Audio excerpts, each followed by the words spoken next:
Votre invité aujourd'hui dans la grande interview en direct sur Boursorama, c'est Éric Lombard. Bonjour Éric Lombard. Bonjour David Jaco. Merci d'être là avec nous, directeur général de la CDC, la Caisse des dépôts et consignations. On a eu hier la Banque de France qui nous dit, première estimation de la croissance française pour le premier trimestre, une baisse a priori de 6%. Oui, 6%. On se dit que, Éric Lombard, en 2 semaines de confinement, on vient d'effacer 5 ans de croissance. Et là, je me dis, c'est dire la violence du choc qu'on vit aujourd'hui. Oui, en fait, 2 semaines à moins 30%, rapporté à un trimestre, ça fait effectivement moins 6%. Et donc, ça veut dire que chaque mois qui passe aura un impact absolument dramatique sur la croissance. Alors, cela dit, ça ne s'analyse pas comme les crises précédentes. Les crises précédentes qui étaient des crises qui avaient des raisons financières ou immobilières ou autres. Là, c'est une crise qui est causée par le fait que nous avons décidé collectivement d'arrêter des activités pour protéger nos concitoyens. Et donc, c'est une crise dont la sortie, si elle n'est pas trop éloignée, pourrait se faire assez vite. En tout cas, c'est l'espoir que nous avons. Et c'est pourquoi les grands acteurs publics, et la Caisse des dépôts y contribuent, veillent à ce que le tissu économique soit protégé, de façon à ce qu'il puisse redémarrer très rapidement dès que le déconfinement progressivement se mettra en place. Et on a bien compris que ce n'était pas pour tout de suite. Ouais, pas pour tout de suite du tout. Et on se dit qu'effectivement, 15 jours de confinement, 6% de baisse du PIB, un mois de confinement sur le mois d'avril, ça lui fait du moins 12. Mais en même temps, vous dites que ça peut redémarrer plus ou moins rapidement. Mais quand on écoute encore une fois François Villeroy de Galhau, hier, il a parlé d'une sortie de confinement potentiellement longue. Et là, je me réfère à, je crois que c'était avant-hier, j'avais le chef économiste de l'RMS qui me disait qu'on pourrait tabler a priori sur un retour à la normale de l'activité, pas avant début 2021. Là, on se dit, c'est loin quand même, hein. Alors, les décisions relèvent des pouvoirs publics et donc nous verrons ce qui sera décidé. En revanche, moi, ce que je voudrais rappeler, c'est qu'il y a tout un ensemble de secteurs qui fonctionnent de façon à peu près normale. La Caisse des dépôts elle-même fonctionne de façon tout à fait nominale et même avec une augmentation de l'activité. D'ailleurs, grâce à l'engagement des équipes, on n'a que 120 à 150 personnes sur place pour les opérations financières, les flux financiers. On a près de 6000 personnes qui sont en télétravail et la caisse fonctionne normalement.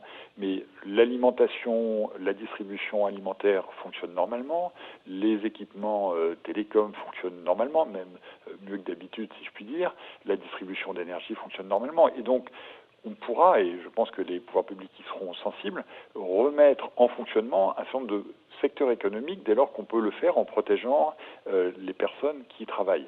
Et il y a une chose qui est de protéger nos concitoyens qui est essentielle, mais on peut tout en les protégeant remettre en marche certains secteurs. Alors c'est clair que pour le tourisme, ça prendra nécessairement du temps parce que là, c'est des concentrations de personnes qui sans doute seront permises plus tard, mais des activités industrielles peuvent reprendre. D'ailleurs, j'ai cru comprendre que Michelin reprenait ses activités parce qu'il y a de la demande, par exemple dans l'agriculture. Ouais. Le tissu productif français tourne à 32% de ses capacités, nous dit la Banque de France. On se dit quand même que, évidemment, l'intérêt sanitaire prime, mais il y a l'intérêt aussi vital à remettre en route progressivement l'économie. Et d'ailleurs, on sent monter, j'aimerais avoir votre position là-dessus, Éric Lombard, on sent monter doucement ce débat autour de l'arbitrage entre le coût, j'ai envie de dire, le coût sanitaire et le coût du confinement. C'est quoi votre position là-dessus? Dans nos sociétés, et ça me paraît normal, on met la vie humaine au-dessus de tout. Et donc, l'idée que nos décisions publiques visent à protéger les vies humaines, ça me paraît une évidence. Et donc, Jusqu'à ce le que, confinement, j'exagère évidemment, jusqu'à ce que plus personne ne soit infecté, potentiellement infecté ou malade? Non. de toute façon, ça prendra du temps, mais on voit bien qu'aujourd'hui, les hôpitaux sont proches de la surcharge. Donc, si le déconfinement se termine trop tôt, on aura une augmentation de l'épidémie, on ne pourra pas mettre assez de malades en réanimation et il y aura un coût en vie humaine. Et ça, c'est politiquement impossible pour quelques gouvernements démocratiques, d'ailleurs ou non démocratiques que ce soit, enfin les non démocratiques manifestement ils ont des arrangements et la société d'ailleurs ne le souhaite pas. Et donc c'est sur cet équilibre qui est complexe que le gouvernement prend au fur et à mesure les décisions qui s'imposent. Mais c'est vrai que pour protéger l'économie, se dire que ça va générer plus de décès, c'est une décision qui est impossible dans notre pays. Donc ça veut dire qu'on est vraiment dans le brouillard sur notre capacité à redémarrer l'économie sans subir une potentielle deuxième vague de contamination? On est dans des informations qui arrivent petit à petit. D'abord, on constate, mais moi, encore une fois, je ne suis pas un spécialiste de ces questions, un plateau, manifestement, hein, sur le nombre de personnes qui sont en réanimation. Dès que le conseil scientifique a donné quelques critères, dès que l'hôpital sera moins submergé, qu'on pourra avoir des outils de contrôle pour savoir qui est protégé, qui ne l'est pas, et en plus j'espère bientôt un traitement, on pourra petit à petit déconfiner, mais il faut s'habituer à vivre avec des incertitudes très larges, très grandes devant nous. Et c'est vrai que les erreurs ont des conséquences graves. Regardez ce qui s'est passé à Singapour, qui a été mis en exemple et qui d'ailleurs a très bien géré le début de crise. Eh bien, en deuxième phase, il y a eu un retour de l'épidémie qui les a obligés à passer à un confinement encore plus strict. Donc c'est effectivement un risque qu'il faudrait éviter. Ça incite pas non plus à l'optimisme, hein, le cas de Singapour. Il y a aussi des situations comme la situation allemande qui, pour le moment, est vraiment sous un contrôle qui a l'air d'être assez rassurant, et puis l'Espagne et l'Italie qui sont en train de s'en sortir. Donc la sortie, elle est devant nous. L'optimisme, c'est que quand ça va redémarrer, on pourra redémarrer très rapidement. Donc je pense qu'il faut rester résolument optimiste malgré les incertitudes qui sont devant nous. Ouais. Sachant qu'avant de redémarrer, il y a cette histoire de potentiel faillite. La COFAS a mis des chiffres là-dessus, en parlant à l'échelle du monde, après on parlera de la France, d'une hausse vertigineuse des faillites cette année, 25% de plus, 15% de plus en France, en supposant, et c'est important les hypothèses, une reprise graduelle de l'économie, de l'activité au troisième trimestre et pas de nouvelles vagues de contamination au second semestre. Et là, on se dit, il y a un programme de 300 milliards d'euros de prêts garantis par l'État via la BPI, votre filiale BPI France.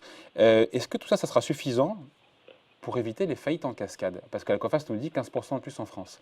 Ça fait quoi? Ça fait 10 000 de plus, non? On est à combien? On est à 50 000, je n'ai pas le chiffre en tête, en rythme de croisière en France de faillite. 50 000 par an? Oui, je n'ai pas le chiffre en tête non plus. Toute la politique qu'on mène avec le gouvernement vise à éviter cela le plus possible. Donc les entreprises qui ne sont pas en situation de poursuivre leur activité, malheureusement, effectivement, devront l'arrêter. Mais toute entreprise qui, avant l'épidémie, fonctionnait normalement, même un peu en situation de fragilité, doit être protégée. Et il y a une panoplie très large qui a été mise en place. Vous avez rappelé effectivement le prêt garanti par l'État. 20 milliards d'euros déjà sollicités, c'est les chiffres de dimanche. On a des nouveaux chiffres depuis? Oui, je crois qu'on est à 30 milliards aujourd'hui. Enfin, ça monte vraiment très vite. Il y a vraiment une demande très très forte et les réseaux bancaires vraiment font le travail de soutien de leurs clients. Pour les entreprises plus petites, il y a le fonds de solidarité mis en place par le ministère des Finances et là ce seront des subventions qui seront distribuées. Et qui ont été augmentées, hein, j'ai vu l'info passer. Hein. Qui ont été augmentées et qui vont sans doute, le fonds sans doute va devoir être calibré pour pouvoir faire face. Parce que on voit bien, encore une fois, il est impératif que l'économie traverse cette crise. Mais il y a les mesures de chômage partiel, évidemment, qui sont massives, mais qui permettent aux entreprises de garder le lien avec leurs collaborateurs qui reviendront après. Il y a le report des cotisations. Alors évidemment, ça n'est qu'un report, mais après, quand l'économie repartira, tout ça pourra être étalé dans le temps. Donc il y a un effort massif sur lequel l'impact budgétaire, pour le moment, n'est pas pris en compte comme un frein. Et je pense que c'est la bonne décision parce que ça coûterait beaucoup plus cher d'avoir de la casse dans les entreprises que de dépenser quelques milliards de plus de dettes que nous gérerons. D'ailleurs, on ne sait pas encore comment, mais qu'on gérera dans le temps. Ouais. Encore une fois, 300 milliards de prêts garantis par l'État, c'est énorme, 30 milliards déjà sollicités. Après, j'ai envie de dire, il y a la question de l'intendance. J'en parlais la semaine dernière avec le patron de la CPME. Mais bon, je pense que les choses sont un petit peu rentrées dans l'ordre. Est-ce que les banques prêtent vraiment aux boîtes qui en ont le plus besoin? Est-ce qu'elles sont réactives? Est-ce qu'elles demandent des cautions? Oui, les banques font le job. Le prêt garanti par l'État, par construction, il n'y a pas de garantie à donner par les bénéficiaires. Sur leurs clients, Garantie, non, je vous pose prêts... la question, je coupe, pardon, parce que garantie à hauteur de 90%, et donc une caution sur les 10% restants, qui a pu être demandée ça et là, c'est dans la montée de terrain qu'on a pu avoir. C'est pas l'esprit. C'est pas l'esprit. Maintenant, les réseaux bancaires sont des réseaux vastes. Il peut y avoir des comportements particuliers dans tel ou tel endroit. Mais moi, je voudrais vraiment. Enfin, tout ce qu'on entend, c'est que vraiment les banques font le travail et le font avec un sens de la solidarité et de l'intérêt général. La difficulté que nous avons collectivement, c'est sur les entreprises qui sont fragiles. Parce que ces entreprises qui pouvaient peiner à trouver des financements auparavant. Évidemment, la situation elle est plus compliquée maintenant. D'où le fonds de solidarité, mais on est très attentif à ce que tout ce tissu de très petites entreprises, d'artisans, et puis il y a aussi l'économie sociale et solidaire qui est très important dans notre pays, c'est pas loin de 10% de l'activité, soit aussi protégé. Et là-dessus, il y a un engagement très fort des régions que je salue, qui mettent en place des dispositifs qui ont un maillage très fin. Parce que tout ça est très capillaire. Il faut naturellement aller chercher ces entreprises, ces artisans dans les villes, dans les bourgs. Et donc, il y a un travail très attentif qui doit être fait. Et c'est là-dessus qu'il y a une attention particulière des pouvoirs publics et de BPI-France de son côté. Il faut dire référence, Éric Lombard, à la crise de 2008 au début. En 2008, la crise venait des banques, en l'occurrence des banques américaines, les subprimes. Celle que nous vivons aujourd'hui, on est à front renversé, remet les banques au cœur du système pour réalimenter, pour faire repartir et tenir bon le cap et repartir ensuite. C'est une forme d'opération, entre guillemets, réhabilitation pour les banques, non? Oh, les banques qui sont plus ou moins populaires dans l'opinion publique jouent un rôle absolument essentiel. C'est comme la circulation du sang dans l'organisme. C'est vrai qu'elles avaient été un peu vilipendées alors que les banques françaises avaient pas fait ces dérives qui ont conduit à la crise de 2008-2009. Depuis, les banques ont été considérablement renforcées par des règles prudentielles. Le capital est plus abondant et donc les banques sont plus solides. Et d'ailleurs, la crise est une crise économique, mais c'est pas une crise qui touche le système financier. Le système financier fonctionne de façon normale, le système financier va bien. Certes, il va être un peu mis sous tension, mais il n'y a pas de risque particulier sur notre système financier, ce qui effectivement est complètement différent de 2008. Une des difficultés de 2008, c'est que les banques étaient trop fragiles pour accompagner la reprise. Et là, on n'aura pas cette question. Et la Caisse des dépôts, naturellement, y contribuera aussi en accompagnement de nos partenaires, de nos clients. Enfin, on ne l'aura pas, Éric Lombard, sauf s'il y a une cascade de faillites, évidemment, et les prêts garantis par l'État sont là pour y pallier. Sauf s'il y a une série, parce qu'on voit que les banques sont sollicitées, mais peut-être potentiellement demain après-demain fragilisées s'il y avait plus de faillites que prévu. Vous me voyez venir? Oui, on ne devrait pas en arriver là quand on regarde le quantum, parce que les 300, d'abord les 300 milliards de prêts garantis par l'État, il y a 10% qui sont en risque pour les banques, ça représente 30 milliards, mais il y a toute une série de bons risques sur lesquels il n'y aura pas de coût pour les banques. Donc les banques ont tout à fait les moyens d'encaisser les conséquences de cela. Et encore une fois, ce qu'on vise, c'est précisément à ce que le rythme des faillites n'augmente pas. Donc pour tout ce qui est grande entreprise, entreprise de taille intermédiaire, il y a un suivi individuel très attentif qui est fait, y compris avec l'implication du ministère de l'économie et des finances. Et encore une fois, le domaine d'inquiétude, c'est le maillage territorial plus fin, avec des secteurs comme le tourisme qui souffre de façon considérable, avec tout le secteur artistique de la création qui ne peut pas aujourd'hui avoir de revenus. Et c'est sur ces segments-là qu'il faut être vraiment très attentif. Ouais. Avec l'idée qu'il y a cette première vague de tsunami, cette crise sanitaire, parce qu'il n'y a plus d'argent qui rentre dans les caisses de beaucoup d'entreprises. Mais après, si on se place dans l'après, parce qu'il faut se placer dans l'après quand ça va redémarrer, on se dit, mais quand l'activité repartira plus ou moins doucement, les boîtes seront plus endettées, notamment celles qui auront contracté des prêts. Certains disent avec des fonds propres qui seront insuffisants. Pour réamorcer la pompe, il n'y a pas un sujet là aussi? Alors, je partage tout à fait cet avis, mais il y a des réponses à ça. La phase actuelle, c'est une question de cash. Et donc, il faut suivre les clients, suivre les institutions pour qu'elles traversent cette période. Et après, parce que le cash ne comble pas les pertes. Or, cette période va entraîner des pertes pour les entreprises, pour les établissements. Et donc, après, il faudra réinjecter des fonds propres. Il faudra réinjecter des fonds propres pour renforcer ces entreprises et leur permettre d'investir, ce qui sera indispensable en sortie de crise. Et donc, nous sommes en train d'armer tous les dispositifs permettant de diffuser des fonds propres dans l'économie. Alors, dans la sphère Caisse des dépôts, c'est d'abord le rôle de BPI-France, qui aura des moyens nouveaux pour y contribuer plus puissamment. La Caisse des dépôts pardon, je vous coupe, Éric Lombard, mais quelle forme ça peut prendre? Parce que j'imagine dans le textile, quelqu'un qui doit, pour la collection de l'hiver prochain et qui n'aura pas la trésorerie pour la payer, comment elle peut être aidée par BPI-France? Eh bien, il y a toute une série de fonds qui ont été lancés par BPI-France ces dernières années sur des thématiques diverses. Et ces fonds sont là pour injecter du capital dans des entreprises. Et il n'y a pas de secteur qui soit moins important qu'un autre quand on parle de notre économie. Donc c'est à la fois la tech, c'est les startups, mais c'est aussi le textile, c'est l'agroalimentaire, c'est tous ces secteurs-là. Et c'est très important que ça passe par un maillage, encore une fois, capillaire, par des fonds qui ont accès à toutes les entreprises, y compris les entreprises de petite taille. Et naturellement, les fonds régionaux vont jouer un rôle important, soit ceux qui sont déjà gérés par BPI-France, soit ceux qui sont accompagnés par les régions. Et puis la Caisse elle-même, avec ses actifs et ses fonds propres, va diffuser du capital dans notre économie. Et puis les grands acteurs institutionnels vont eux-mêmes y participer. Mais pardon, pour le commun des mortels, ça veut dire quoi injecter du capital dans une... Je reprends ma petite boîte de textile là, qui a une collection l'hiver prochain et qui n'a pas la trésorerie pour la financer. Eh bien, ça veut dire que peut-être cette entreprise, qui peut être une entreprise familiale ou détenue par son initiateur, acceptera qu'un fonds d'investissement, qui peut être un fonds de nature publique, piloté par BPI-France ou de nature privée, prenne une part de capital et qu'elle ouvre son capital pour avoir les fonds propres nécessaires à la poursuite de son activité. Donc pour beaucoup d'entrepreneurs, ça sera effectivement quelque chose de très nouveau, mais qui sera rendu nécessaire par le fait qu'il faudra effacer les pertes qui Mais du auront capital été avec des enregistrées droits de pendant la vote? crise. Du capital avec des droits de vote? Oui, c'est comme ça que ça fonctionne en général et qui donne accès après aux dividendes. Ouais, ah oui, mais ça c'est une révolution ça. Hein.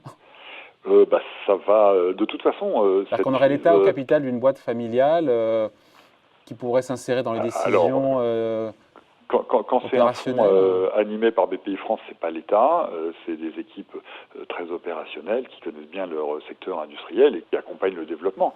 D'ailleurs, si on continue la minute de publicité pour BPI-France, si vous me permettez, une des particularités de BPI-France, c'est la mise en place de tous les mécanismes d'accompagnement avec l'ouverture de nombreuses universités qui permettent de former les entrepreneurs, de les aider pour l'exportation, pour la croissance. Ils y travaillent déjà aujourd'hui, BPI-France, c'est une filiale de la Caisse des Dépôts, c'est pour ça que je pose la question. Ils travaillent déjà dans cette perspective? Bien sûr. Bien sûr, les équipes de BPI-France savent très bien que après ce que Nicolas Dufourcq, son patron, a appelé le pont aérien de cash pour passer la crise, il faudra faire de l'accompagnement, de la levée de fonds pour injecter du capital. Et de toute façon, cette crise va révolutionner beaucoup de choses dans nos sociétés, à l'évidence, ne serait-ce que leur rapport à la santé. Ouais. Après, on se dit que le jour où l'activité repartira, Eric Lombard, graduellement, les entreprises elles seront plus concentrées à resserrer les coûts, à faire des plans d'optimisation, à améliorer leur bilan, plutôt qu'à investir, qu'à embaucher. On se dit que ça peut potentiellement, je ne veux pas tout voir en noir, freiner aussi la reprise, parce qu'il y aura peut-être un peu plus de chômage, un peu moins de consommation que ce qu'on aimerait. Alors, c'est là où l'échelon européen, qui est en débat en ce moment à Bruxelles, de façon laborieuse, mais le ministre a l'air d'être confiant d'y arriver, le débat européen va être essentiel. Parce que nous aurons besoin, au plan mondial d'ailleurs, d'un plan de reprise pour éviter que le scénario que vous décrivez se produise. Il faudra effectivement que les entreprises, au lieu de serrer les boulons, de réduire les effectifs, se mettent dans des phases de développement pour répondre aux nouveaux besoins. Et puis ce que nous avons devant nous, dont on ne parle pas assez, c'est que la transition écologique et énergétique, qui est un élément essentiel de la transformation du monde, il y a beaucoup de projets, il n'y a pas assez de projets. Les financements sont là avec BPI-France et avec la Banque des territoires de la Caisse des dépôts. On considère qu'on est véritablement la banque du climat de la planète. Il y a l'argent, mais il n'y a pas les projets. Il n'y a pas assez de projets. Il n'y a pas assez de projets d'énergie non renouvelable. Il n'y a pas assez de projets de transport propre dans les villes. Il n'y a pas assez de projets. Alors il y a maintenant un projet de construction de batteries, ce qui est très bien. Et donc il faudra absolument que ces projets soient activés pour que la lutte contre le réchauffement climatique soit plus active. Et la transition écologique et énergétique, c'est créateur de croissance économique, d'emplois, et donc on coche plusieurs cases, c'est du développement, c'est de l'emploi, et en plus ça lutte contre le réchauffement climatique. Donc il faudra vraiment orienter aussi les investissements dans cette direction. Ouais. Dans les autres priorités, on a eu le président de la République la semaine dernière nous le dire quand il était en visite d'une usine de masques. Notre priorité aujourd'hui, c'est de produire davantage en France. Et c'est vrai que cette crise sanitaire, avec Lombard, on l'a tous vu, on le voit toujours, montre notre immense dépendance. On le savait à l'égard notamment et pas seulement de la Chine pour les masques de protection, pour les principes actifs des médicaments qu'on a tous plus ou moins un peu découverts. Est-ce qu'il faut, selon vous, et lesquels, relocaliser des pans entiers de l'économie, notamment on pense à la santé, mais pas seulement, et pour le coup, comment intervient là-dedans la Caisse des dépôts? Alors, la réponse est évidemment positive. En fait, d'abord, cette réindustrialisation du pays, elle a déjà été engagée depuis quelques années, puisque les charges ont évolué, ce qui fait que notre compétitivité par rapport à l'Allemagne se retrouve bonne. Et donc, on a ouvert plus d'usines en France qu'on en a fermé ces derniers temps. Il faut continuer pour toutes les raisons du monde. D'abord parce que l'industrie est quand même la base de l'activité économique, et autour de l'industrie, et l'Allemagne le montre bien, il y a beaucoup d'activités qui se développent. Deuxièmement, il y a une question d'indépendance nationale. On voit bien que quand telle pièce automobile est fabriquée en Chine, quand la Chine est fermée, l'usine automobile ne fonctionne pas du tout. Donc il y a une question d'assurer la continuité de nos chaînes de production et de nos chaînes de valeur, et ça va obliger tous les industriels à reconsidérer leur processus. Et à diversifier leurs sources d'approvisionnement, surtout. Et à diversifier leurs sources d'approvisionnement. Mais on relocalise quoi alors, Éric Lombard, on relocalise quoi en France?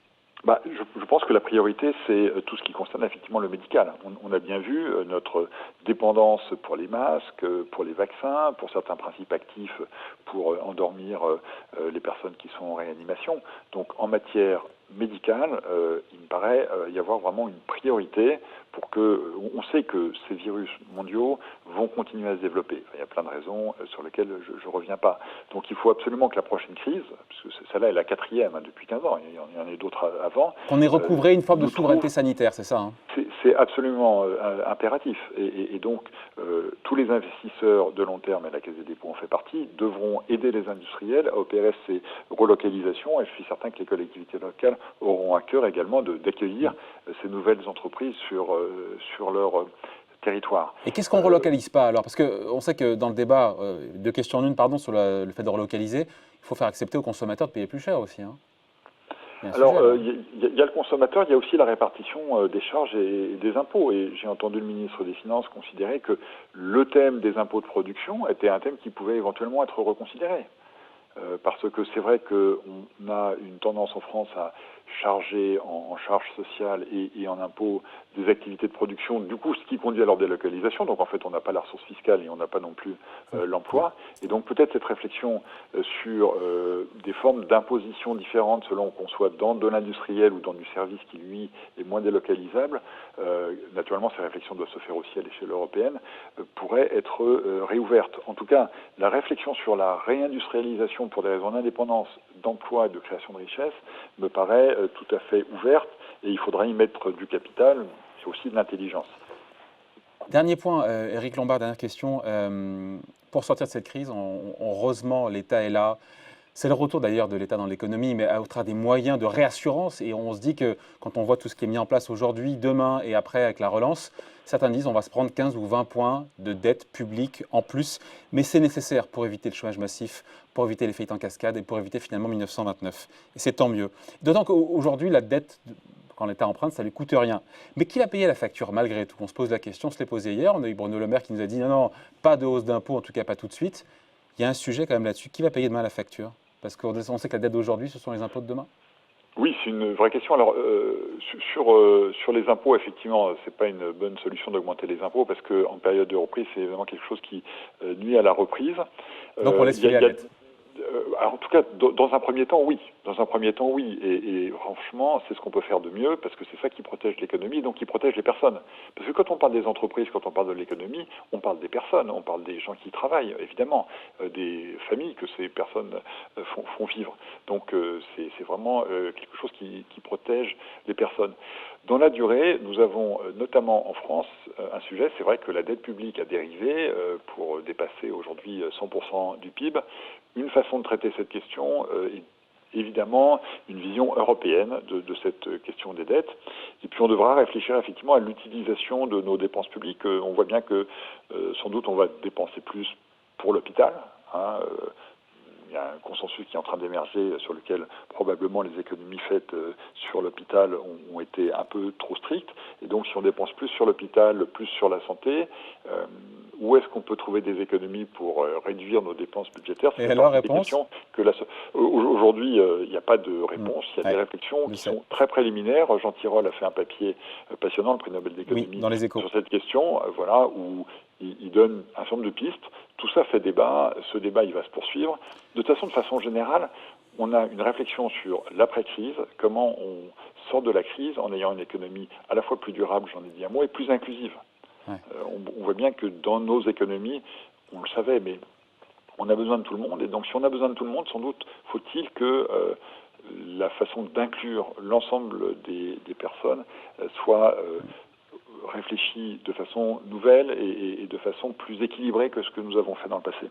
Ouais. Dernière question en 10 secondes. Je sais que la question est compliquée, mais vous l'estimez à quand le retour normal de l'activité économique en France? Je sais que c'est compliqué comme question, hein, s'il fallait le dater. Oui, on n'a pas. C'est trop tôt pour dire parce que aujourd'hui, on ne sait pas quand est-ce qu'on aura une décroissance du nombre de personnes qui sont en réanimation, et ça, c'est véritablement un élément qui va être absolument pivot. Même si, quand on regarde attentivement les courbes, on voit bien qu'on est sur un plateau qui ne demande qu'à commencer à baisser. Donc le confinement a produit ses effets, mais c'est vraiment trop tôt pour savoir combien de temps il va durer. Et il faut qu'on s'habitue à vivre avec ces incertitudes tout en ayant un esprit positif et dynamique, et puis que surtout chacun continue à assurer ses missions. Et moi, je voudrais profiter de votre antenne pour rendre hommage à toutes les personnes qui permettent à notre pays de fonctionner, non pas normalement, mais malgré tout, de fonctionner.